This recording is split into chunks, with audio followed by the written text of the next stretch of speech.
मैं 89 में पहली दफ़ा मिनिस्टर बनने के बाद मैंने तमाम महकमों का जायज़ा लेने के बाद मालूम हुआ कि 3 मुस्लिम IAS ऑफिसर है, 4 मुस्लिम IPS ऑफिसर है, रिमेनिंग बाकी के डिपार्टमेंट यानी 1-1.5% हायर लेवल में है, नीचे के लेवल में 9 to 10% लोग हैं, लेकिन टॉप क्लास 1 ऑफिसर्स वगैरह में ना के बराबर हैं लोग।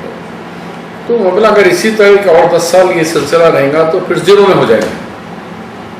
तो इसकी क्या वजह है? इसको क्यों ना हम भी मुसलमानों को रिजर्वेशन देके एजुकेशनल में, एम्प्लॉयमेंट में और लोकल बॉडीज में इनको क्यों ना दिया जाए।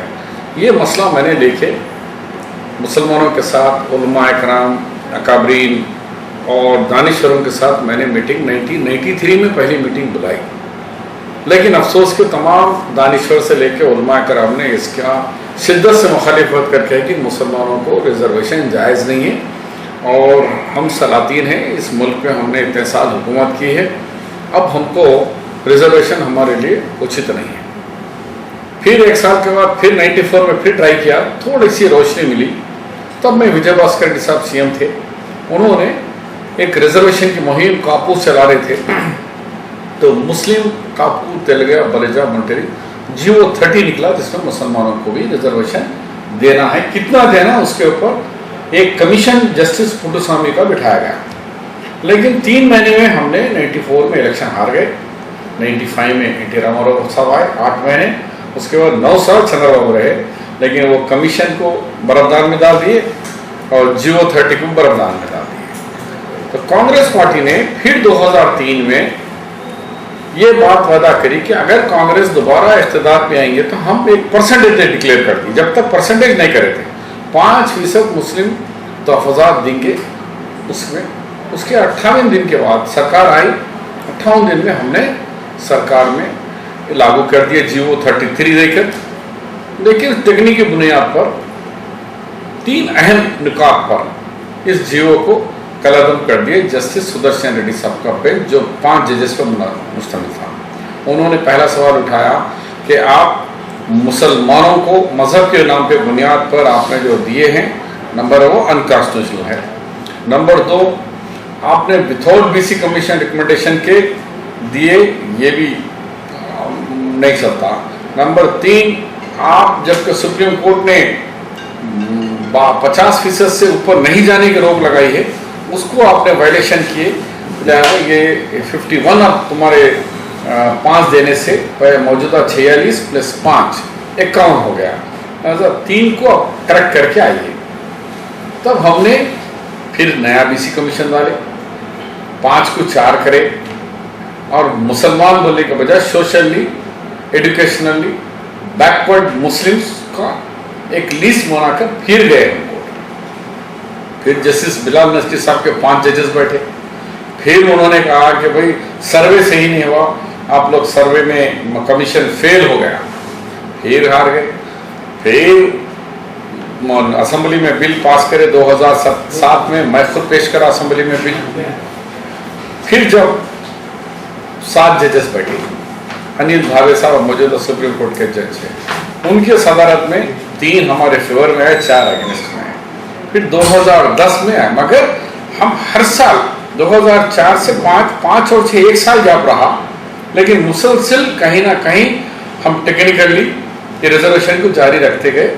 अल्हम्दुलिल्लाह सुप्रीम कोर्ट ने 2010 25 अप्रैल को ये जजमेंट दिया कि नहीं, रिजर्वेशन जारी रहे, और जो 7 जजेस के जजमेंट पर हाई कोर्ट आंध्र प्रदेश में स्टे कर देके कहा कि सुप्रीम कोर्ट की कॉन्स्टिट्यूशन बेंच इसका फैसला करेगी।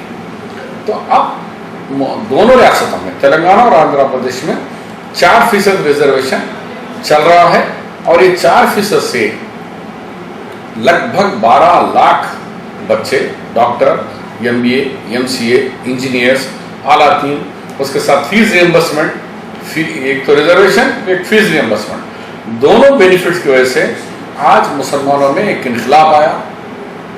आप खुद जानते हैं कि एक बड़ा जर्नलिस्ट मुझसे आके सवाल करे कि आपकी कांग्रेस सरकार की वजह से, राजशेखर रेड्डी साहब आप लोगों के एफर्ट की वजह से, आप देखिए कि 7-8 साल हो गया मक्का मस्जिद में जब भी जुमा की नमाज होती तो सारा पुलिस का बंदोबस्त में नमाज पढ़ते थे और कहीं ना कोई पत्थर बरसाता था।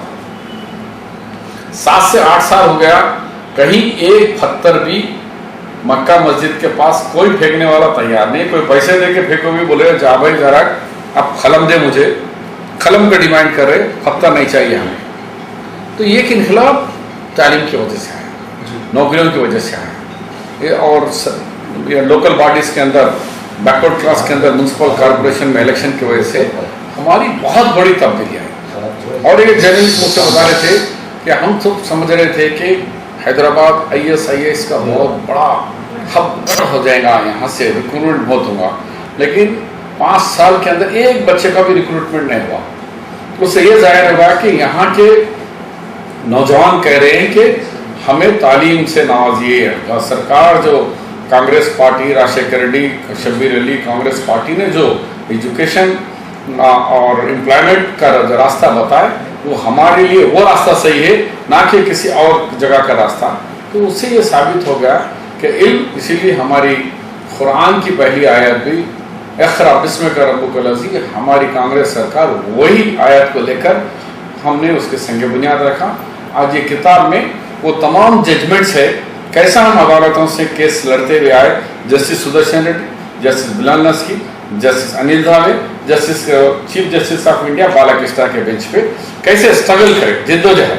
हम पीछे नहीं हट गए, एक जगह हार गए, छोड़ दो भाई हार गए ना, हम लड़ते रहे और ये जारी रहता रहा। तो आज 12 लाख बच्चे हमारे दोनों रियासतों में, तेलंगाना आंध्रा में, और हजारों बच्चे एम्प्लॉयमेंट होकर आला ओहदों पर आज बैठे हुए हैं। तो एक किस्म का बैलेंस दिखाई दे रहा है। सर आपने यहाँ तक कि खुद vice president of India excellency Hamid Ansari साहब ने कहा कि उन्होंने अपनी तकरीर में कहा, हक मांग रहे हैं हम लोग, पिछड़े को हक मिलना चाहिए और खाली के सबका साथ सबका विकास की बात से, नारों से नहीं होगा, अमली जामा होगा, कमज़ोर को उठाना पड़ेगा। उसके लिए उन्होंने कहा कि आपकी जो एक्सपीरियंस किताब है वेबसाइट में है बेशक, मगर इसको हिंदी में भी प्रिंट कराइए, इंग्लिश में भी प्रिंट कराइए। तो मैंने वाइस प्रेसिडेंट ऑफ इंडिया की बात मान ली और मैंने बहुत जल्द इंग्लिश किताब और हिंदी नॉर्थ इंडिया के लिए हिंदी वर्जन भी बहुत जल्द लाने वाला। गवर्नमेंट के बेनिफिट्स को कैच करते हैं, इसलिए आज साउथ हमसे बहुत आगे।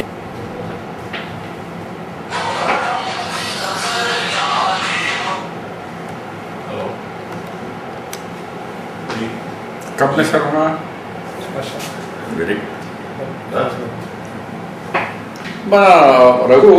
रघुपति